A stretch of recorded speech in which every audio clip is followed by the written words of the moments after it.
Yes, alright. Nkulamusizaako nnyo mukwano gwange yonna gy'osinza obbanga otuwuliriza webale kwekuumira ku mayingo gano aga UG Updates TV.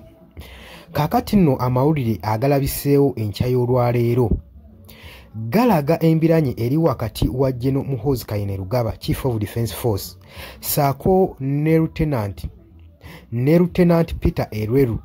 Jjukira nti nno nagambye nti ono yaliko Deputy Chief of Defence Force ng'omukwano gwange ali eyampuliriza. Naye gye buvuddeko emabega ejje ekkulu erya UPDF erya Uganda People's Defence Force lyalangirira nga we ligenda okukola retirements eri ba officials baayo omuli abawera mu 13 n'omusobyo. Naye mu bano ensonga enkulu eri ku Lieutenant Peter Elweru. Ono ng'agamba nti nno naye agenda kubanga awummuzibwa. Ensonga ki? Ngenda kubanga mbikuwa amawulire agazuuse gwe mukwano gwange galaga nti nno General Muhoozi Kainerugaba akiri emabega. Akiri mabega waakyo ekyokuwummula kwa Lieutenant ono Peter Elweru. Oli ku UG Updates TV kosinza obbanga otuwuliriza gwatanatweyungako kirira wansi waliwo ekigambo subscribe kikoneko oberenga otweyungako. Abali emitala w'amayanja mu diaspora mbalamusizaako nnyo, abali Saudi Arabia, Qatar, Oman, US, UK, nammwe abali mu South Africa saako ne mpulirwa ne Kenya mbalamusizaako nnyo, mukola kyamaanyi nnyo. Wabula nkutegeeza nti nno obanga osubscribinze kirira wansi waliwo akadde akakuleetera notification message nagambye kakuoneko to subscribing abo subscribinzi kajja kuyambako okuleetera notification message buli tunabatadde information ku mukutu guno ogwa UG Updates TV. Kakati nno amawulire agali mu nkubo galaga nti nno okuwummula kwa Lieutenant Peter Elweru galaga nti nno embeera eno yagenze okugwawo nga General Muhoozi Kainerugaba amaze okwogeramu ne Lieutenant ono era y'ensonga lwaki olaba nti nno ye kennyini yali mu kweforcinga okubanga akola retirement. Jjukira nti nno Lieutenant Peter Elweru tumujjukira bulungi nnyo mu operation gye yakwasaganya e Kasese mu mwaka gwa 2016 mu Rwenzururu.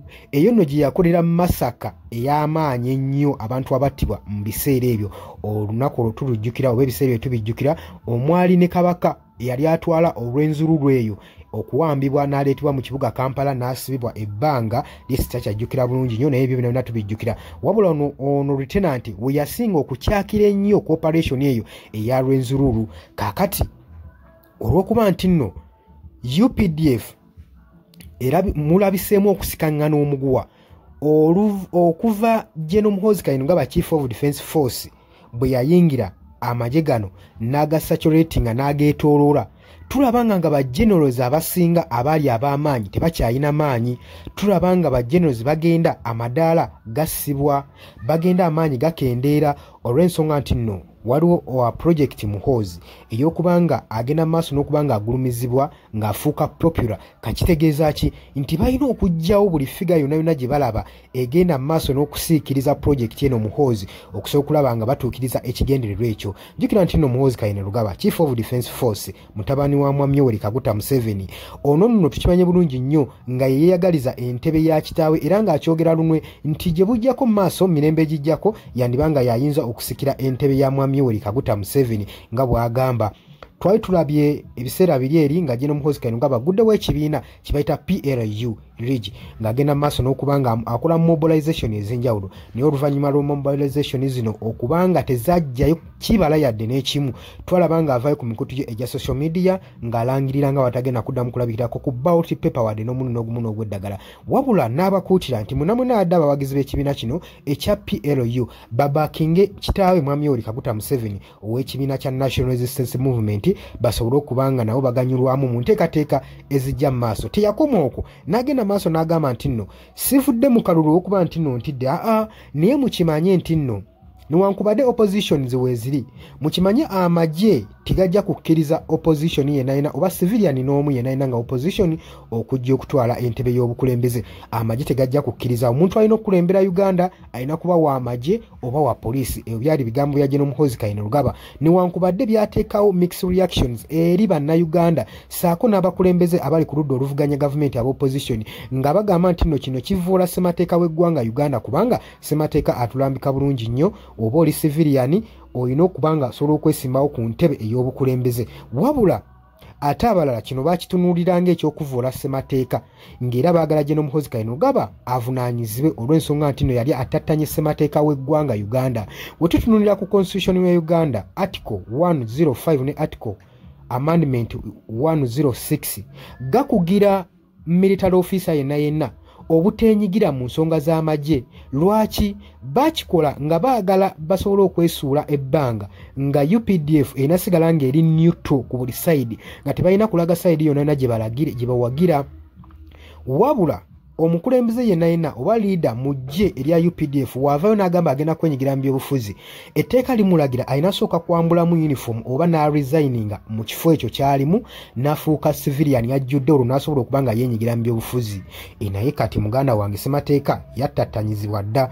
Tulaba nga abakulembeze abali mu bitongole eby'amagye bavuddeyo nga bagenda mu maaso n'okwesimbawo, watali wadde bakuba ku mukono, watali wadde na bitongole bino ebivunaanyizibwa ku ky'okukyobola ssemateeka w'eggwanga Uganda okuba nga biva ku mukono.